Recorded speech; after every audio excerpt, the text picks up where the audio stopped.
Добрый вечер. На телеканале ТНВ Татарстан, ток-шоу.опоры. Студия Светлана Кадырова. Приветствую всех наших телезрителей. Итак, питбайки, эндуро, мопеды, скутеры, квадроциклы. В общем-то, на мой взгляд, быстро и внезапно на наших дорогах появились большое количество новых агрегатов. Если с классическими мотоциклами все более-менее понятно и регламентировано, то вот новомодные средства передвижения создают много проблем. Иногда даже присутствует и смертельная опасность. И несколько случаев таких уже были в Татарстане.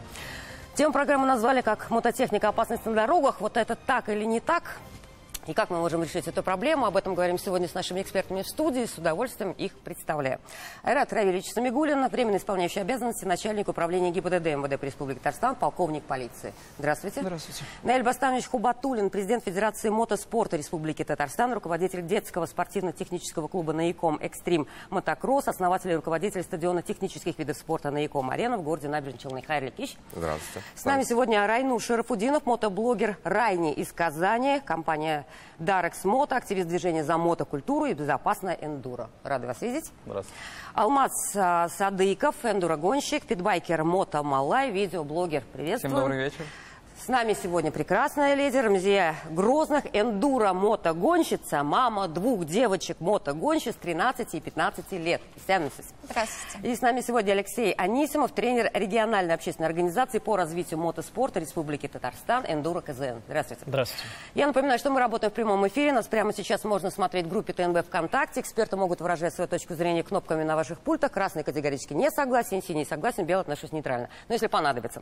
Традиционно начнем с результатов нашего интернет-опроса. Мы спросили у интернет-аудитории ТНВ ВКонтакте, купите ли вы своему ребенку питбайк, мини-мотоцикл.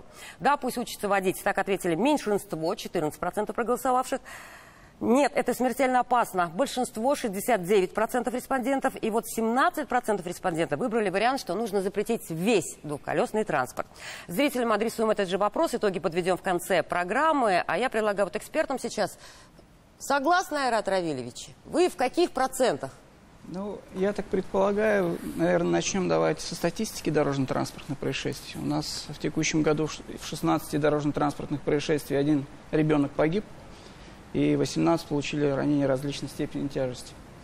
Те родители, которые покупали этот вид транспорта своим детям по приезду на место дорожно-транспортного происшествия, поверьте мне, молниеносно меняет свое мнение по этому поводу. А в некоторых случаях, когда ребенок погиб, уже бывает поздно.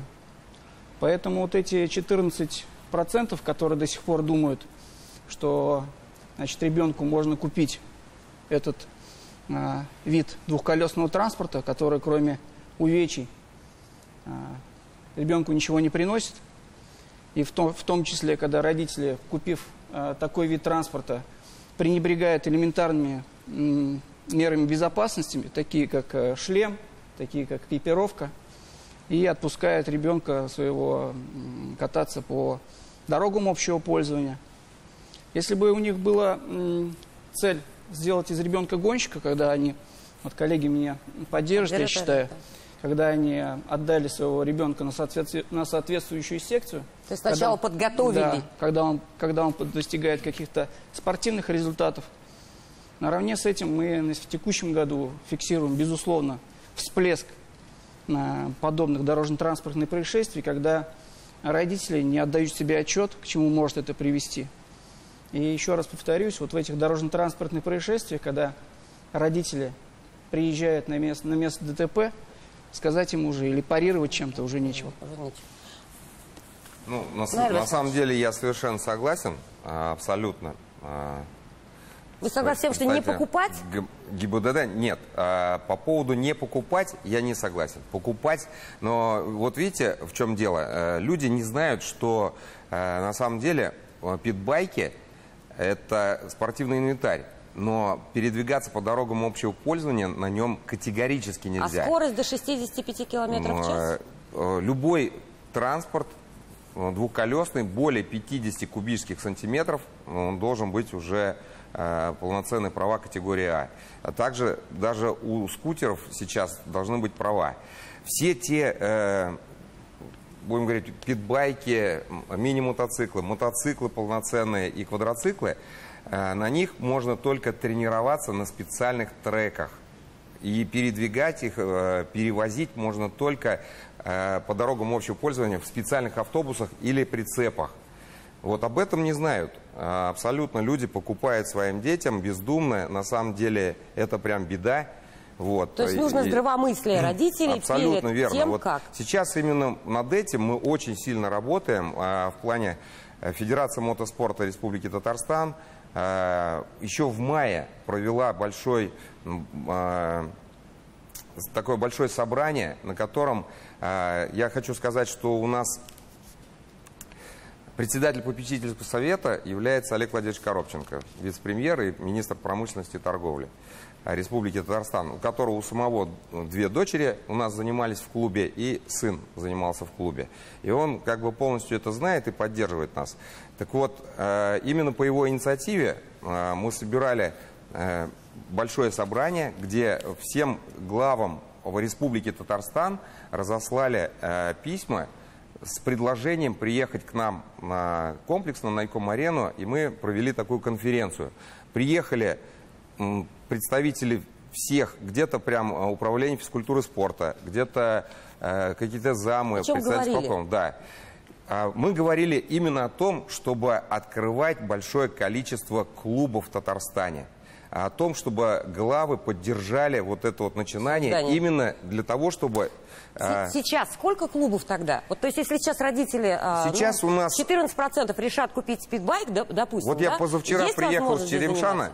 Позавчера я встречался с главой Черемшана. Там ребята, инициативные ребята, уже получили землю, открыли клуб, и глава Черемшана хотел познакомиться со мной. Я приехал к нему. Сколько таких клубов на Эльбастановиче? Вот таких клубов сейчас где-то около 5. А сколько надо, условно? Будет 25, грубо говоря. Вот мы мы хотим в каждом регионе, в каждом районе нашего Татарстана открыть такой клуб. Да. И вот эти ребята как раз, которые вот здесь, это уже представители такого клуба. Нет, эту идею мы сейчас уже чуть позже обсудим. Я сейчас вот мы подведем окончательно. Все-таки люди говорят, 17% говорят, вообще запретить. Вот, я хотел не согласиться, хочу не согласиться с мнением по поводу 14%, которые якобы не понимают все последствия и вот эту всю небезопасность. А я хочу, наоборот, в их защиту сказать, что это даже к нам люди, которые приходят, это, скорее всего, процент людей, тех, которые сами ездят на такой технике, я имею в виду родителей. И они понимают, что при правильной подаче ребенку, при правильном объяснении... Обучении? Да, эта техника послужит ему, наоборот, толчком. Даже просто в развитии ребенок будет просто не где-то бездумно гулять, какими-то делами заниматься. Он будет дарить-то тоже надо не бездумно, да? Конечно. Мы же вот о чем сейчас говорим. В клубе. Он должен быть под тренером, чтобы над ним был тренер всегда. Вот потом мы посмотрим с вами материал, где погиб ребенок, да, в Новосакурат, насколько Аишевский район, если я не ошибаюсь. Ребенок 10 лет просто выехал на дорогу общего пользования. Да, и родители не знают, какая голова у этих родителей, вообще В непонятно. Новых Сукурах дорожно-транспортное происшествие произошло за день до покупки. То есть они накануне купили этот квадроцикл, и ровно через сутки их ребенок не стало. Погиб в 60 метрах от собственного дома. Вот здесь проблема. А его друг еще оказался в реанимации. Это его брат, да. Его брат. То есть родители фактически могли лишиться вообще своих детей. Проблема в том, что родители к этому, возможно, относятся просто как к игрушке. Потому что стоимость, а потом, хотелось сказать, там, и за 36 тысяч оказалось, можно все это найти. Замечательный подарок на день рождения. А чего можно хотеть от 10-летнего ребенка, которому вот так показали, он сел, прокатился, для него это игрушка. Он думает, что для 10-летнего ребенка это в первую очередь игрушка. Вот я хотела уточнить, Алмаз, а вам во сколько лет подарили? 4 года назад, получается. Сколько вам было? 13-14 лет, получается, мне было. Что подарили? Питбайк. Так. То есть, такой, не то, что подарили, был куплен на Авито прям буквально за копейки, и прям полностью сначала я его сам полностью пересобирал. Поэтому с запретом я прям не согласен. Нужно развивать это движение, но развивать как в виде спорта. То есть не хулигань на улице, как было на видео, а вот именно развивать как спорт. Вот вы сами, когда сели за этот питбайк, к чему вы были готовы? Какой курс обучения вы прошли? Что вам сказали родители? Запрет был то, что вообще категорически нельзя было лежать на дорогу. Да. Сказали, будешь заниматься, тренироваться, но только на закрытых территориях. То есть после проезда высокой горы есть такой заброшенный трек спортивный. И там как раз на прицепе мы отвозили, катались, приезжали, ставили в гараж. Только так. Родители были рядом от вами? Конечно. Родители были? Да. И самое главное, экипировка должна быть. Ну, это мы сейчас дойдем. Да, еще двое братьев у меня, то есть помладше меня. Тоже я вот контролирую, говорю, выехал, я говорю, нет, ты что, куда поехал? Только трек. То есть, даже при вот этом четком запрете у вас родители присутствовали в моменты ваших тренировок и так далее. Потому что я понимаю, тем более зная мальчика в семье, то есть это запрети, и фактически ребенок просто пойдет делать все наоборот. Нет? С девочками также. А, девочки? То есть мы такие же? Это же все зависит от того, какой стержень, какой характер у человека. А они рождаются с этим стержнем. И получается, то есть, когда бунтарки бывают? Когда моя дочь заявила, нет, она тихоня вообще в школе, милый одуванчик. Но она заявила, я хочу мотоцикл, я хочу кататься на мотоцикле. Это было зимой, мы поискали школы, мы нашли мотошколу в Бакае, и она начала ходить в детскую секцию. То есть у них ангар, там даже зимой минус 3 градуса, это когда минус 30 на улице. И вот я сидела в комбезе, ждала, пока она там оттренируется, а ей-то хорошо, она же катается там, сами понимаете, там холодно не бывает. То есть вы сейчас из тех мам, кто покупает. Она сначала обучение прошла, так, это было в январе. А в мае мы уже сходили, купили ИПИТ. Но до того, как купили ИПИТ, она еще у джимханистов поучилась, Safar Motors. То есть там тоже полный курс обучения прошла. То есть она полноценно могла ездить, не только базу получила, но еще и на дорожнике очень хорошие пируэты. То есть если посмотрите в соцсети, она хорошо катается. То есть в этой ситуации мы сейчас понимаем, что если здравомыслие включают родители, то это не только покупка питбайка, это еще оплата обучения, приобретение экипировки, то есть на обучение бесконечные нервы, контроль и так далее, и так далее. Да, то есть только в купе мы фактически получаем безопасное вождение, да? Алексей, что скажете, почему тут люди вообще против двухколесного транспорта? Вы вообще что поддерживаете? Я поддерживаю то, что надо развивать это как спорт, как раз-таки, а не... То есть переводить в спорт это все. Вот, выводить из игрушек. Открывать клубы, приглашать детей, все это вот бесплатно, чтобы это все начиналось. То есть фактически это должна быть какая-то некая программа, да, Минспорта. Знаете, в нашем детстве нам повезло. Мы выросли в советское время, у нас был ДОСААФ. Я прочитал газету «Ленинское знамя», был набор на мотокросс, я пришел и записался на мотокросс. Я вырос в ДОСААФе. Естественно, бесплатно. Это была большая школа, во-первых, подготовка к армии, очень большая школа. Для армии она мне очень помогла. А во-вторых, все, я занялся своим любимым делом в детстве, там, в 13 лет, и не вылазил из этого клуба вообще. Но как бы была перестройка, все это развалилось, сейчас это вроде как поднимается, ДОСААФы тоже поднимаются, но вот почему-то именно мотокросс, технические виды спорта, они достаточно дорогие, вот, поэтому они как бы отошли в сторону. И сейчас они больше все в таких частных руках, вот, именно в руках ребят, которые болеют этим, потому что, там это не бизнес, ни в коем случае он там никак не зарабатывает. Вот, то же самое опять скажу, в Черемшане и вот у нас Верхнеуслонский район, ребята Биектау, которые создали сами, Андрей, вот этот тренер. То есть такая гражданская инициатива абсолютно, это просто инициативы, сами ремонтируют, сами делают, сами собирают. Айрат Равильевич, вот такое уточнение. Если, в принципе, мы внедрим вот эту культуру, да, введем вот это, некие правила для родителей, в принципе, мы потом готовим нормальных и мотоциклистов, да, в принципе, мы потом готовим нормальных водителей, законопослушных. То есть, в принципе, если образование пойдет с 13 лет... Если мы внедрим эту культуру, ГИБДД это вообще не нужно. Будет. Имеется в виду, что это их никак не коснется. Это все на закрытых треках. Нет, я понимаю. Я про то, что мы, в принципе, таким образом будем готовить законопослушных, культурных водителей, да? Это может отразиться, в принципе, если на подготовке? Мы прежде всего говорим о культуре, да, в рамках нашей компетенции. Мы хотим только исключить, чтобы дети у нас не страдали в результате этих дорожно-транспортных происшествий. Вот сейчас правильно заметили, что, да, занятие мотоспортом раньше было. Это очень дорогая вещь, да, поскольку не было такого количества китайской техники у нас. Да. Учитывая, что сейчас китайская техника у нас стоит более-менее вменяемых денег. Доступно. Да, учитывая, что их очень много сейчас, то это должна уже вырастать целая инфраструктура, когда вот этих всех... питбайкеров, которые у нас слоняются по улицам города, мешают гражданам нормально спать и так далее, выезжают на дороги общего пользования. Их всех нужно привлекать для занятий спортом, поскольку у них очевидно есть соответствующие навыки, очевидно есть соответствующее увлечение и самое главное желание. Да. Соответственно, здесь уже должна рождаться соответствующая государственная какая-то программа. Ну, и такое, да. Возможно, республиканская программа. Тоже хочу сказать, что мотобатом это не решить. Вот точно. Вот этими силовыми методами не решить. Это вот как буквально был сюжет до того, как мы сейчас, давайте мы его посмотрим, что вообще зрители... Сегодня мотобат, мы не выезжаем. Завтра мотобата нет, мы выезжаем. То есть вот таким образом, вообще, что происходит и каким последствиям это приводит? Это Боровое Матюшино Лаишевского района. Сюда после обращения жителей сегодня приехали автоинспекторы и сразу же остановили 13-летнего мальчика. Он катался на квадроцикле по проезжей части. Вызвали родителей. Технику увезли на штрафстоянку. Следом остановили 15-летнего питбайкера. На место тоже пригласили родителей. Объяснять журналистам, почему они разрешили несовершеннолетнему сесть за руль, не пожелали. По словам подростков, Боровых, желающих погонять на мототранспорте, много. Ну, если мотобат, то нет, полиция-то можно. А если вот мотобат есть, то нельзя. Каждый второй опрошенный нами житель говорит, с опаской выходит на улицу, боятся, налетит питбайкер или квадроциклист.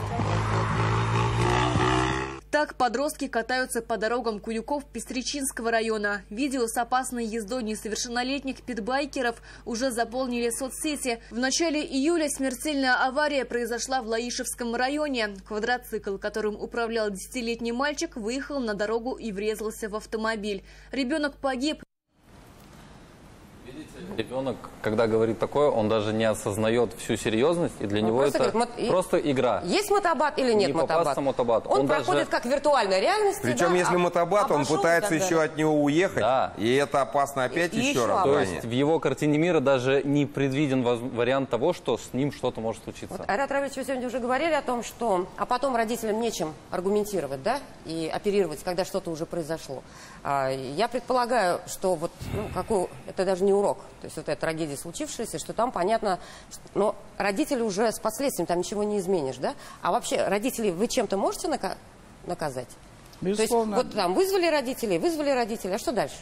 Что с ним происходит? Соответствующую работу мы, безусловно, проводим. В текущем году уже более 800 административных материалов мы направили в комиссию по делам о несовершеннолетних. В рамках административного расследования все родители будут привлечены к административной ответственности. Эта работа соответствующим образом проводит. Но, как уже здесь коллега сказал, одними силами госавтоинспекции, безусловно, эту проблематику мы не победим. Ту профилактическую работу, которую мы проводим, она является, безусловно, предупредительной. Да? То есть мы контролируем всплеск этой аварийности. Но наравне с этим здесь еще очень много зависит от самих родителей, которые допускают это и которые не осознают всю тяжесть последствий, которая может произойти. Вот здесь один из участников заметил, да, действительно, ребенок не обращает на это внимания, и для него это, собственно говоря, игра. Это почему? Потому что соответствующую работу с ними не проводят прежде всего родители. В этой части мы в управлении госавтоинспекции с начала сезона, в мае месяце, собрали инициативную группу, куда пригласили представителей мотосообществ и представители торговых организаций, разработали соответствующие буклеты, когда, продавая подобную технику, выдаем соответствующую листовку с обращением в адрес родителей о том, что может произойти, чем необходимо, почему не надо пренебрегать амуницией, экипировкой. Да? Безусловно, в рамках правил дорожного движения только шлем необходим, да? Но этого недостаточно однозначно, да? Необходимо также и покупать, и не пренебрегать, собственно говоря, амуницией. Это я обращаюсь не только к детям, да, но и к самим мотоциклистам, которые ездят по городу, в том числе и в футболках легких, куртках и так далее. Поскольку каждое дорожно-транспортное происшествие с мотоциклом, все мы знаем, что мотоцикл не обладает пассивной безопасностью, и в нем нет подушек безопасности и так далее. И как правило, каждое дорожно-транспортное происшествие – это учетное дорожно-транспортное происшествие, в результате которого страдают люди. Поэтому мы постоянно об этом говорим, о том, что необходимо, кроме шлема, иметь также соответствующую амуницию. Вот эта идея с инструкциями хорошая. Я просто пока сегодня лазила в покупках питбайка, я нигде не нашла, то есть, по крайней мере, либо мне в интернете это не попалось, что к любому питбайку вот эти правила, а что на нем можно, а что нельзя. Вообще это присутствует? Да, конечно. Во-первых, где это присутствует? Где родитель это может увидеть? За себя скажу, за наш за нашу компанию, все наши менеджеры консультируют клиентов и прям вот, ну, вдалбливают эту группу, будут говорить, ну, настоятельно этого нет говорят, в инструкции где-то внутри? Нет, это есть, но помимо этого каждый наш клиент проходит онлайн-тестирование. Так. Неважно, покупает он себе технику, покупает он ребенку. Если ребенок проходит тестирование предварительное, уже купив технику, и для родителя это уже первый звоночек. Если ребенок успешно проходит этот тест, это уже дает ему какое-то понимание, что ага, ребенок что-то понимает. Если нет, это как раз-таки вот этот первый звоночек, который родители должны услышать и провести работу. Были случаи, когда родители, в конце концов, поняв, что они приобретают достаточно серьезный, как бы то ни было, не спортивный инвентарь, а транспорт, что просто отказывались от покупки? Такого не было, просто обычно люди говорят, ага, нужно будет проводить некую работу с ребенком. Давайте поясним, вот раз уж у нас тут Алмаз владелец, 4 года когда на питбайке, 4 года, да? Давай, во-первых, все правила, что можно, что нельзя, с какого возраста и что должно быть. Ну, по возрасту. Вот главные, да, то есть сейчас, чтобы если родители смотрят, чтобы понимали. Ну, по возрасту таких-то ограничений нет, но тоже надо понимать. 4-летний ребенок, он совсем ребенок, он ничего не будет понимать. То есть вот... 10-летний? Так тоже не понимает. Со скольки лет желательно, рекомендовано, я не знаю, вот на ваш взгляд? Если выезжать, ну, возьмем не в лес, не именно в какой-то спортивный трек, а просто в лес... Я можно скажу? Сейчас, дослушаем, да, и если что... Это, уже более взрослый возраст, 16-17 лет, да. Но это без выезда на дорогу, просто в лес. Если уж прям на спортивный трек, то, пожалуйста, с 4 лет с тренером. Но с тренером в спортивной секции. Ключевое слово. Дисциплину эндуро. Эндуро, с тренером. Да. Ключевое слово с тренером. Вот ни 4, ни 10 лет, ни в коем случае с родителями даже нельзя. И даже на трек нельзя. Нужно 4 года. Да, мы сажаем на мотоцикл, на полноценный мотоцикл. В 4 года мы начинаем тренировать ребят. Но это индивидуальный тренер, который над ним стоит. Есть специальная веревка, как лошадей обкатываем сзади за мотоцикл. Да? Да, прям цепляется за мотоцикл. Вот надо было вам видео дать, показали бы. У меня в телефоне есть оно, как вы да, и показывали. дальше вот он его ведет вместе, чтобы он не уехал никуда, объясняя все остальное. Даже родителям я не рекомендую. У нас вот сейчас открываются клубы, уже открываются, уже они есть. Хорошо, вы не хотите стать прям спортсменом, да? Ну, чтобы в лесу, как вот парень говорит, кататься уже самостоятельно, нужно 5-10 тренировок взять у тренера. Вот взять, я всегда говорю как, вот вы же приходите на права учиться, да? Вам же не дают ключи от машины и говорят, иди едь, но вы сразу в стену. Ну, примерно так сейчас получается. Так у нас получается так, берут мотоцикл, все, держи, все, он сел, поехал. Ну, естественно, отъехал там 60 метров и погиб. Поэтому и с родителями даже не рекомендую. Это глупо. Не меньше 13 лет тренер, 5-10 уроков. Да, не хочешь быть прям спортсменом. Да? Во-первых, запрет на выезд на дороге общего пользования. Вообще запрет. Дальше на прицепе привезли. Вы можете со своими родителями покататься в лесу, где-то там, в поселке и так далее, после того, как вы взяли 5-10 тренировок у специалиста. Только тогда, вот только в лес. Тогда можно уже поехать, как говорится. Но в основном после 5-10 тренировок все остаются в клубе. И всем интересно, они хотят там быть, у них там ребята все вместе. Там целая культура, да, целая культура, и уже затягивает очень сильно. Вот еще какой-то совет есть, Алексей? Да нет. Вот родители сидят сейчас там за это, кстати, тренер Биектау, да, вот этот парень. Сам как тренер, получается, надо отдавать в руки тренерам, чтобы они обучали детей, чтобы следили за ними. В каком возрасте максимально осознанные дети, с которыми можно реально работать? Насчет возраста, да, вот какая цель вот у вас на ребенка или у ребенка какая цель? То есть профессиональная карьера, либо просто кататься, да? Потому что если просто кататься, то лучше постарше ребенка, чтобы был постарше ребенок. Ну да, от 13. Я сам с 13 лет начал кататься на питбайке, но я катался только в лесу. Ну, так как у меня есть возможность, и рядом с лесом живу. А так, если в спорт, то вот с 5 лет уже можно спокойно сажать. Это нужно родителям в первую очередь определиться. Это родителям надо, да, клуб найти, все определенные условия соблюсти. Есть какие-то, ну, для родителей так крутящий совет, вот, посмотрев на ребенка, можно понять, вот человек вообще создан или не создан, надо ему это или не надо, или это просто такая вот, а подари мне там, ну, как очередной iPhone, там, да, либо очередную игрушку. Нет, это так... Хотелка, да. Хотелки нет, это так, ребенок так не поймет, это вот... Нужно куда-то его сводить, чтобы он как раз-таки на Найком-арену можно сводить его. То есть, в принципе, формат ознакомительной экскурсии и так далее, что-то можно организовать, чтобы ребенок определился. Чтобы посмотрел, чтобы он... Ну, во многом сейчас как раз от айфона оттаскивают мотоциклами. Да. И хочется добавить, сейчас в Республике Татарстан проходит чемпионат по эндуро-гонкам. 50 числа на Высокой горе. То есть можно прийти посмотреть. Да, у всех родителей будет отличная возможность приехать вместе с детьми. И посмотреть это как на спорт. Как на спорт и как это должно быть. А не как на средство передвижения. И мало того, это проводится впервые в истории. Да. Вообще, гонки 6-этапный чемпионат эндуро по мотокроссу, по эндуро и 4-этапный по мотокроссу. У нас 10 этапов чемпионата республики. Это в субботу, 10 августа. Биг Тау. В общем, одна есть. Один зритель есть. Рамзия, к вам вопрос. Ну, во-первых, сама. Тут еще и дочки, глядя на маму, да? Я такая... Нет, не глядя на маму. Глядя на кого? То есть, получается, старшая дочь захотела питбайк. Вот я уже рассказала про этап ее обучения. И когда мы ей купили питбайк, она, получается, занималась на нем. Но я тогда на питбайке не каталась. Я каталась на дорожнике. Я занималась джимханой с Афар-моторсами.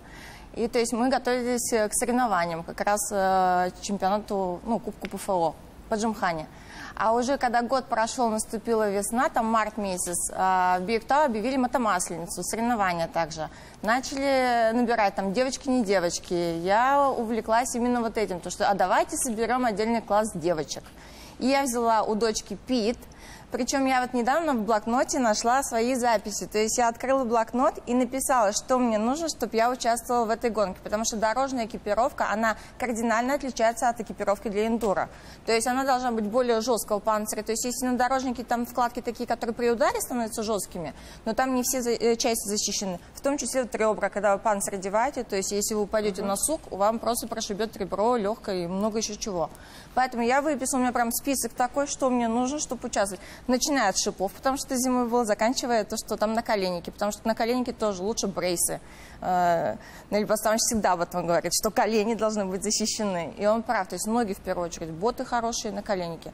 И то есть получается, что я увлеклась-то после дочки. У дочки был Пит, у меня был в вашей семье, кто сказал, да что вы делаете, девочки? Ну почему? Это же хобби, это спорт. Надо было показать, как она еще ездит. Она очень круто катает. Понятно. Я про то, что все-таки, ну, возражают, переживают за вас, в принципе. Конечно. А вы сами переживаете, когда вы дома, а девочки там? Где там? Я в лесу. Я с ними. У нас нету такого. Вот я говорю, даже у меня дочь вот в этом году. Вот первый момент я хотела обратить внимание как раз вот то, что сотрудник ГИБДД сказал про родителей. И вы спросили про наказание. Вот я знаю, что идет административное наказание родителей, с чем я абсолютно согласна. Но я также знаю, что ставят на учет ПДН детей. А это же дальше клеймо. И вот я с этим не согласна. Это получается, родители оплатили, купили, допустили, а ребенок потом страдает. Если он хочет карьеру в госорганах, ну, то есть у меня вот есть племянница... То есть вы предлагаете поставить на учет родителей? Ну, я не знаю, ну... Нет, ну кого-то надо ставить на учет. А чем еще наказывать? Либо денежный штраф штрафы там, ну, 5000 рублей максимум. Ну, не поставят на учет ребенка, если он не выехал на дорогу. В этой ситуации штраф, ну, максимум 5000 рублей, а может быть даже 500. Да, я не удивлюсь. 15 же, да? То есть даже это не помогает. Я хотел бы сказать, не то чтобы парировать, хотелось бы заострить внимание на этой проблематике. Да, мы детей ставим на профучет. Я переживаю за будущих детей. Сейчас, минуточку, я договорю. Мы, безусловно, ставим на профучет, но только по повторным фактам.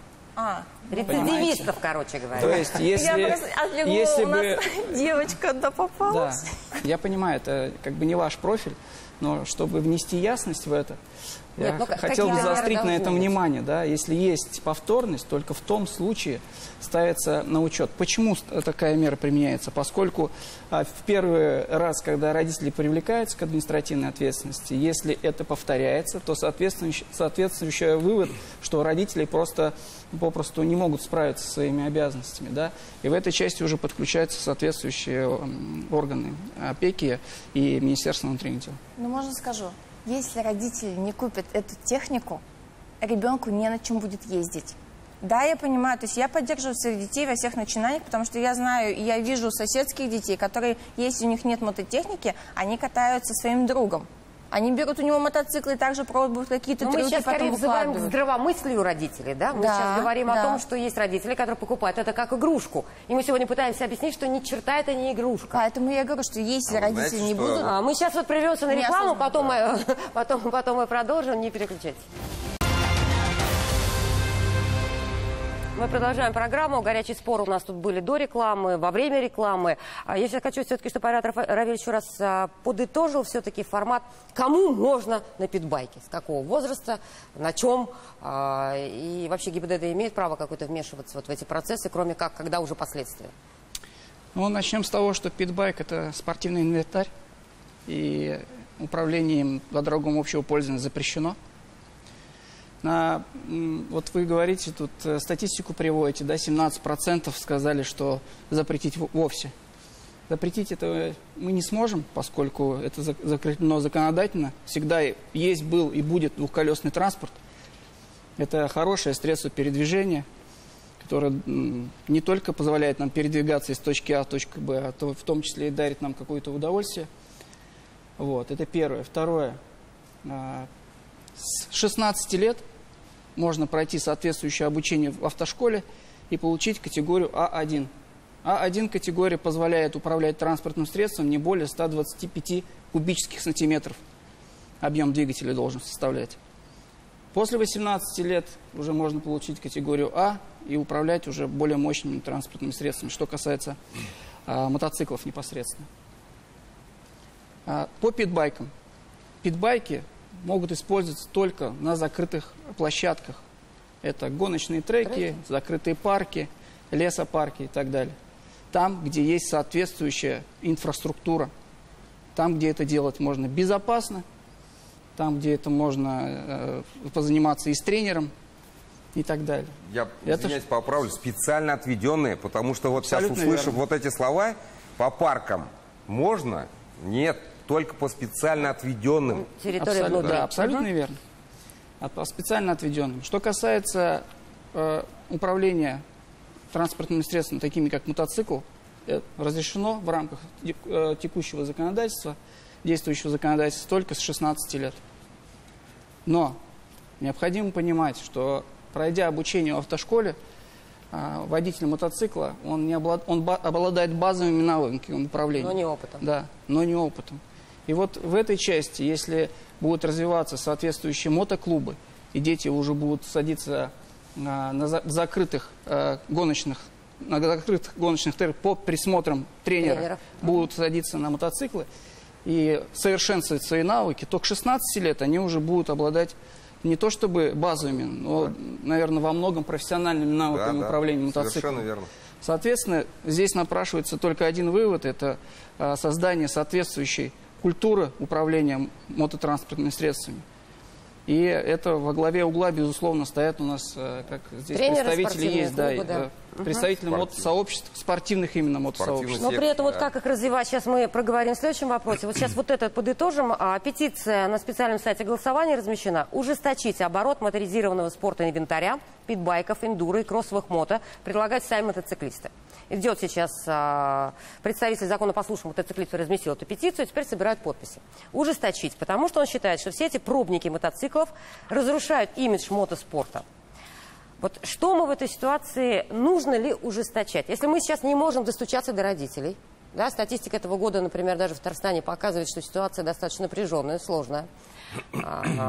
Нужно ли ужесточать? Вот что нам сейчас скажут? Вот, Райнур, что скажете? Нужно по всей республике, в каждом регионе открывать мотоклубы. Нет, мотоклубы мы к ним вернемся. Помимо мотоклубов, нужно ли ужесточать продажу, вводить какие-то дополнительные правила дорожного движения, вводить какие-то дополнительные требования к этим средствам, выводить их из формата спортивного инвентаря и назвать их полноценным транспортным средством? Ну, я думаю, так а зачем называть его полноценным транспортным средством, если помимо этого спортинвентаря есть тоже вид техники, который уже является полноценным видом транспорта? То есть вы против ужесточения? Да, я не вижу в этом смысла, потому что нужно просто правильно доносить вот эту культуру и воспитывать. Условно, если сейчас подросткам, ну, в их круге круто на этой технике ездить по дорогам, и вот у них вот этот статус крутости, то нам нужно сделать со своей стороны, со стороны мотосообщества, чтобы круто было именно ездить вне дорог. Да. Рамзия, нужно ли ужесточать? Я считаю, что нет, потому что если ужесточат, то это будет просто удорожание техники, от этого страдать будут только спортсмены действующие. Так. И так техника не дешевая, если европейцев и обслуживание взять. А все ужесточения, они идут к удорожанию. За 36 нашли. Алексей? Нет, я против ужесточения, но хочу поставить точку. Питбайк – это не средство передвижения, это именно как спортинвентарь должен идти. Потому что спортивных секций, спортивных школах только спортивные секции. Спорт-инвентарь. Он не ехать к бабушке в деревню, как ракетка, как вот бомбинторная ракетка. Там, вот, то же самое должно быть. Как скакалка, говорит Да, режиссер, как скакалка, да. Пошел, поскакал. Вот. Я против. Хорошо, Алмаз. Ну, я полностью солидарен, то есть все так. Ужесточать не надо, но вот именно как спорт-инвентарь, то есть как скакалка, да. Так, как скакалка. Подытожили, да, мы таким образом? Понимают этого. Да, в принципе, если мы понимаем, что ребенок хочет, родитель понимает, что у ребенка это увлечение, возможно, перерастет в профессиональную спортивную карьеру, мы уже начинали это обсуждать, достаточно ли у нас вот этих тех самых спортивных секций, клубов, тренеров, в конце концов? Нет. Потому что, я так понимаю... Нет. Так, сколько тренеров, Алексей? Вообще, хватает, не хватает? Тренеров таких прям в Казани я не могу, ну вот, могу отметить. Единицы, да? Единицы, да. Тренеров очень мало. По эндуро в основном все взрослые занимаются, потому что в эндуро как бы сложно физически ехать молодым людям. А кросс, получается, из всего Татарстана я могу отметить только вот Найком-арену, где обучают... У нас есть треки по мотокроссу. Да. Вот смотрите, вы уже говорили, да, что про специальные закрытые треки, специализированные территории, просто так в парках или лесу особо там не катаются. Есть у нас они? Есть. Сколько? Ну, у нас... понятно, что у вас есть челнок.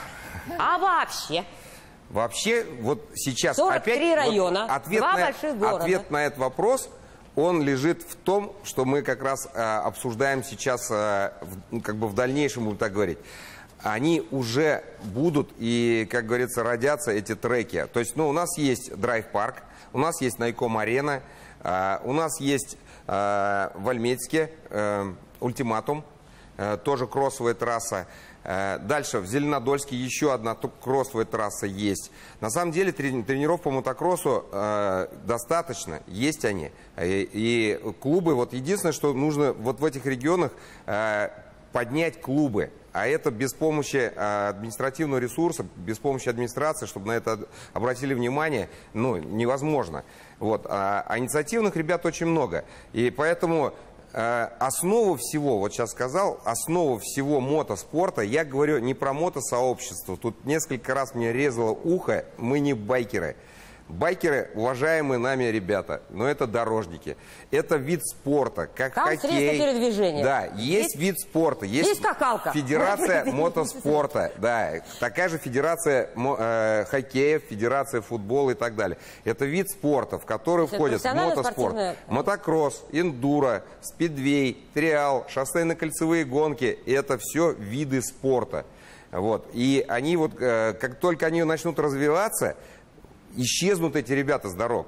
Исчезнут. Им неинтересно, просто неинтересно вот гонять глупо по дорогам, потому что есть соревновательный процесс, есть медали, грамоты, уважение, разряды и все остальное. Я правильно понимаю, что у нас, в принципе, лет 10-20 тому назад мы потеряли вот эту историю мотоклубов, да? Вы знаете... потому что я так думаю, ну, на мой взгляд, 80-е годы это было. В Казани было 7 клубов.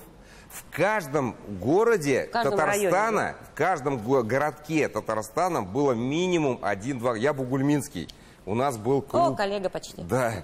В Вознакаево был клуб. В Казани было 7 клубов. В Набережных Челнах было 7 клубов.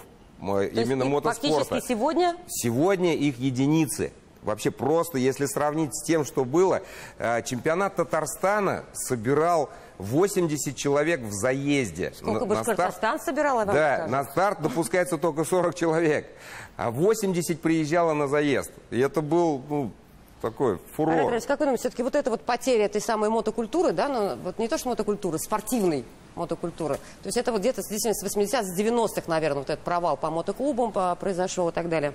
И мы оказались не готовы к этому валу техники, в том числе китайской. Может быть такое? То есть есть такая вот взаимосвязь? Ну, в том числе и по количеству зарегистрированных транспортных средств.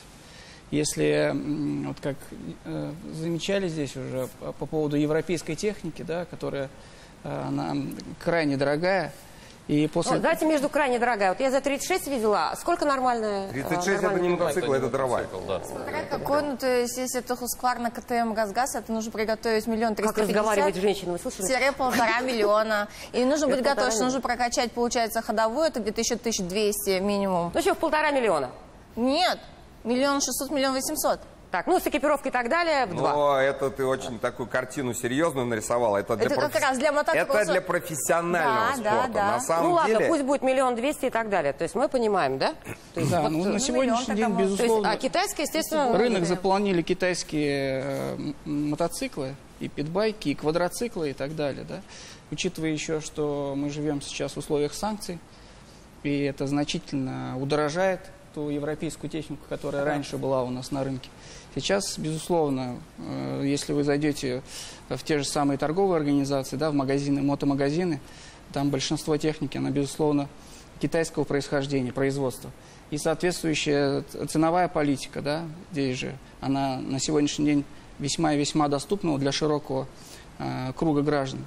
Поэтому, собственно говоря, на сегодня мы фиксируем как всплеск, как и регистрации такого вида транспорта двухколесного, так и питбайков, которые... Вот далеко ходить не надо, мы собирались со своей рабочей группой, да, куда также, я уже говорил, входят и представители торговых организаций. Бывают дни, когда в день продаются там от 100 и выше единиц тех же самых питбайков. 100 в день? Да. И родители покупают, безусловно, они...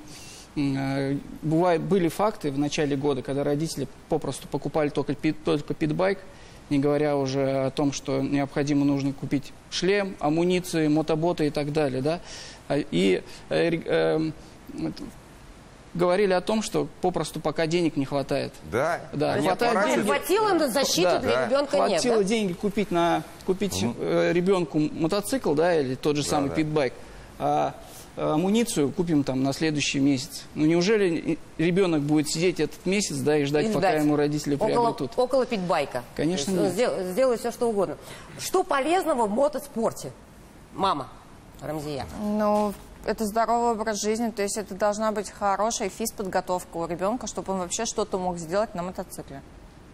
Так, что еще хорошего, Алексей? Это сумасшедшее. Что развивает у ребенка? Хочу почему сказать, в спортклубы должны идти родители? То, что китайские мотоциклы очень открыли огромную дверь в спорте. Если даже сравнивать ближайшие 5 лет назад, сколько было гонок тогда и сколько сейчас. Это вот каждые выходные можно ездить по гонкам. Сейчас стало. Вот сейчас во всех городах уже есть своя гонка. В чем плюс мотоспорта для ребенка? Объясните родителям, почему они должны вести в мотоклуб.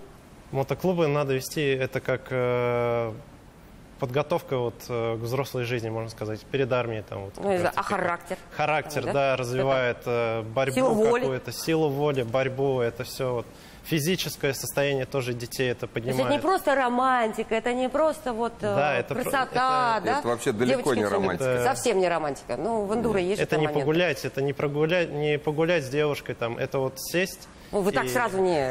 И с девушкой тоже можно погулять. Ну, я имею в виду именно спорт. В спорте, да. Что развивает мотоспорт? Вы знаете, у меня была такая ситуация интересная, я вам скажу. Вы гуляли с девушкой? Нет, я был в санатории, в общей палате, значит, и проходил лечение, и со мной сосед был, он, значит, я переодеваюсь, и он мне говорит, здоровый парень, чем занимаешься? Я говорю, мотокроссом. Он говорит, а чем занимаешься? Я говорю, для них, для всех мотокросс это сел и поехал, волосы назад, ветер в ушах и так далее. Мотоспорт это серьезнейший вид спорта. Для того, чтобы выступать на серьезных соревнованиях, для примера я вам скажу, мальчишка 12-13-летний должен приседать на одной ноге пистолетом 170 раз. На одной ноге. и приседать 1500–2000 раз на двух ногах. Это физическая подготовка фантастическая. То есть мы из спортзалов ребята не вылазят. Это не то, что они сели на мотоцикл и помчались. Вот, да, впрочем, вы являетесь яркой рекламой, да? Покажите, вот, Эльба Ставовича, да, в чем польза мотоспорта? Если термин эндуро, если копнуть в этимологию этого слова, он переводится как выносливость. Да, все, это гипервыносливость, да. Это адреналин, удовольствие. Очень. Но опять, если со здравомыслием зачем туда идут? Это бешеное удовольствие. Они получают огромный всплеск адреналина. Плюс ко всему. Да, плюс ко всему. Но, учитывая, что спорт, техника, вот, на которой мы сели по городу вот так вот. Я говорю, это не средство передвижения, да? Да. А как проголосовали телезрители? Мне сейчас подскажут режиссеры.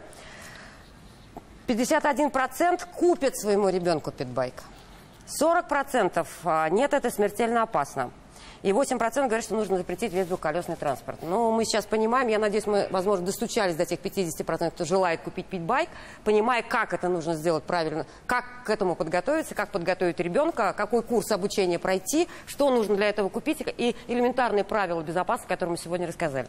Сейчас вот коротко, буквально от каждого по одному-два предложения, как сделать так, вот в этой сегодняшней ситуации, чтобы легкая мототехника была другом человека и нашим детям ничего не угрожало. Первое – это открыть клубы. За что я, вот, пользуясь эфиром, хочу уже сказать спасибо огромное главам администрации, которые поддерживают вот эти начинания. Повторюсь еще раз, потому что благодарен главе Черемшана. Позавчера был у него, и вот он только в разговоре с нами сначала дал землю, и вот в разговоре сказал: ребят, вон там теплый гараж, идите, забирайте и собирайте всех детей туда. Вот такой ход, это был просто. И так далее, и так далее. Также у нас вот Биектау, глава администрации, к сожалению, вот на это поеду туда. Первое, открытие клубов. Это самое важное, что уберет детей из дорог. Это вот самое важное. Замечательно, Алмаз. Нет, мы сейчас каждый вот по очереди в завершении программы. То же самое, нечего добавить. То есть нужно развивать клубы, и главное сделать их доступными для подростков, чтобы, ну, грубо говоря, не большую цену за обучение. То есть кто, ну, скажет, ну, у меня денег нет. Чтобы доступно это было доступно, да, и развивать. И я в эту тему добавлю, если подключатся серьезные организации, например, нам очень сильно повезло, КАМАЗ на базе Найком-арены открыл школу мотокросса Техногород Найком. И вот там мы, КАМАЗ нам покупает, Сергею Анатольевичу Кокогину огромнейшее спасибо, покупаются мотоциклы, выдаются бесплатно.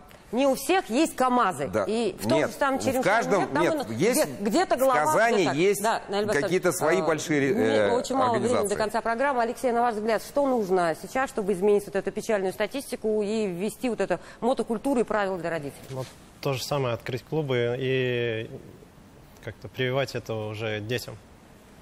Больше это. Хорошо. Рамзиак, советы мамы, мамам и папам. Мамам более ответственно относиться к судьбе, к жизни, к здоровью своего ребенка.